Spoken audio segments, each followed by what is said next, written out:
అందరికీ నమస్కారం. మన జీవితంలో మనందరికీ ఎదురయ్యే ఒక చాలా ముఖ్యమైన విషయం గురించి ఈరోజు మనం వివరంగా మాట్లాడుకుందాం. మనందరికీ కదండి ఈ అనుభవం ఉంటుంది. జీవితం ఒక రోలర్ కోస్టర్ లాగా. ఒక్కోసారి ఎంతో సంతోషంగా ఉంటుంది, మరుక్షణమే ఏదో తెలియని బాధ. అసలు ఎందుకిలా జరుగుతుంది? ఈ సుఖదుఖాలు మన జీవితంలోకిలా ఎందుకు వస్తూ పోతూ ఉంటాయి? మన ప్రశాంతతను ఎందుకు పదే పదే పాడుచేస్తాయి? సరే, ఈ ఎమోషనల్ అప్స్ అండ్ డౌన్స్ని ఎలా ఎదుర్కోవాలి? దీని వెనుక ఉన్న అసలు రహస్యమేంటో తెలుసుకుందాం.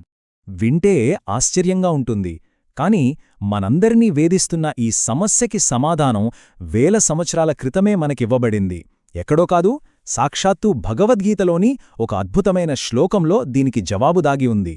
ఈ మాటలు ఎప్పుడు ఎక్కడ చెప్పబడ్డాయో ఒక్కసారి ఊహించుకోండి. కురుక్షేత్ర యుద్ధం. ఎదురుగా సొంత బంధువులు, గురువులు. వాళ్లతో యుద్ధం చెయ్యాలా వద్దా అని అర్జునుడు తీవ్రమైన సంఘర్షణలో ఉన్నాడు. అలాంటి క్లిష్ట సమయంలో శ్రీకృష్ణుడు అర్జునుడికిచ్చిన ఒక శక్తివంతమైన సలహానే ఈ శ్లోకం. సరే, ఆ శ్లోకం ఏమంటుందో చూసాం కదా. దీనిలోని ప్రతి పదం ఎంత లోతైన అర్థాన్నిస్తుందో. ఇది మన సవాళ్లను చూసే పద్ధతినే మార్చేస్తుంది. రండి, దీన్ని ఇంకాస్త లోతుగా విశ్లేషిద్దాం. ఓకే, ఇంత శక్తివంతమైన శ్లోకాన్ని మనం సులభంగా అర్థం చేసుకోవాలంటే దాన్ని 3 ముఖ్యమైన ఆలోచనలుగా విడగొట్టి చూద్దాం. అప్పుడు మన జీవితానికి దీన్ని ఎలా అన్వయించుకోవాలో స్పష్టంగా తెలుస్తుంది. మొట్టమొదటి పాయింట్ ఏంటంటే, ఈ సుఖం, దుఃఖం అనే అనుభూతులు ఎక్కడినుంచో ఆకాశం నుంచి ఊడిపడవు. దీనికొక కారణముంది. అదే మన ఇంద్రియాలు. మన కళ్ళు, ముక్కు, చెవులు, చర్మం, నాలుక ఇవి బయట ప్రపంచంలోని వస్తువులతో సంబంధం పెట్టుకున్నప్పుడు ఈ అనుభూతులు పుడతాయి. చాలా సింపుల్ కదా. చల్లటి నీళ్లు ఒంటిమీద పడితే చలిగా అనిపిస్తుంది. మంచి కాఫీ వాసన వస్తే ఆహ్లాదంగా ఉంటుంది. అంటే ఈ అనుభవాలన్నిటికీ మూలకారణం మన ఇంద్రియాలే అనుమాట. ఇంకో విషయం గమనిస్తే, ఈ అనుభూతులు ఎప్పుడూ జంటలుగా వస్తాయి. అంటే ద్వంద్వాలుగా. చలికి వేడి, సుఖానికి దుఃఖం, గౌరవానికి అవమానం, ఇలా. నిజానికి ఇవి రెండూ వేర్వేరు కాదు, ఒకే నాణానికి బొమ్మ బొరుసులాంటివి. ఒకటుందంటే దానికి వ్యతిరేకమైనది కూడా ఉండి తీరాలి. వాటిని వేరు చేయలేం. సరే, ఇక రెండో ముఖ్యమైన ఆలోచన, బహుశా ఇదే అన్నింటికన్నా ముఖ్యమైనది. ఈ అనుభవాలు ఏవీ శాశ్వతం కాదు.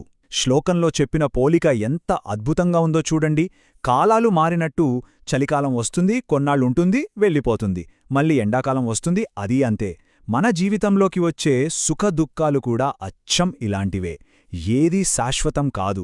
ఈ ఒక్క విషయాన్ని మనం మనసులో పెట్టుకుంటే చాలు, సగం ప్రశాంతత వచ్చేసినట్టే. అయితే మరి ఏం చెయ్యాలి? ఇది మూడో అత్యంత కీలకమైన పాయింట్. శ్రీకృష్ణుడు చెప్పే పరిష్కారమేంటంటే, ఈ అనుభూతులను అణిచేయడమో వాటినుంచి పారిపోవడమో కాదు, వాటిని ఓర్పుగా సహించడం.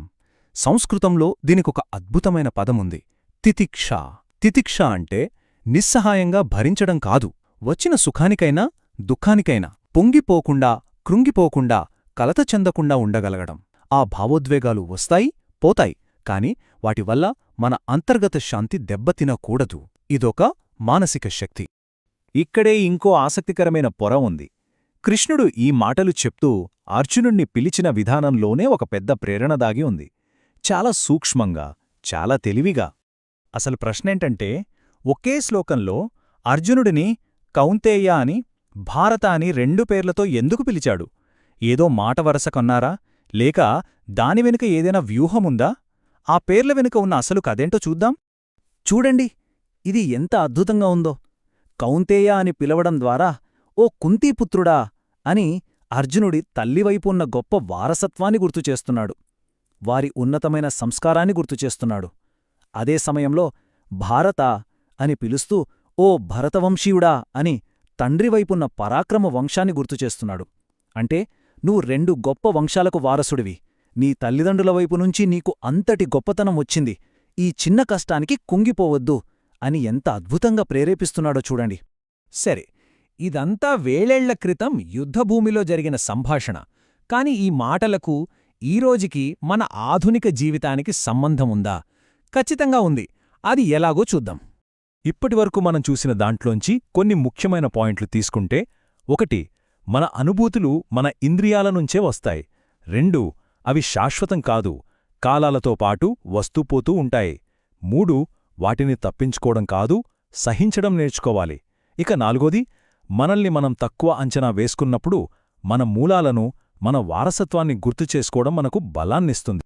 సో చివరగా చెప్పేదేంటంటే, నిజమైన మానసిక స్థిరత్వమంటే ఏ కష్టాలు రాకుండా ఉండటం కాదు. జీవితమనే సముద్రంలో ఎన్ని అలలు వచ్చినా, ఎన్ని ఆటుపోటులు ఎదురైనా వాటి మధ్యలో చలించకుండా నిలబడగలగడమే అసలైన బలం. ఈ శ్లోకం మనకు నేర్పుతున్న పాఠమదే.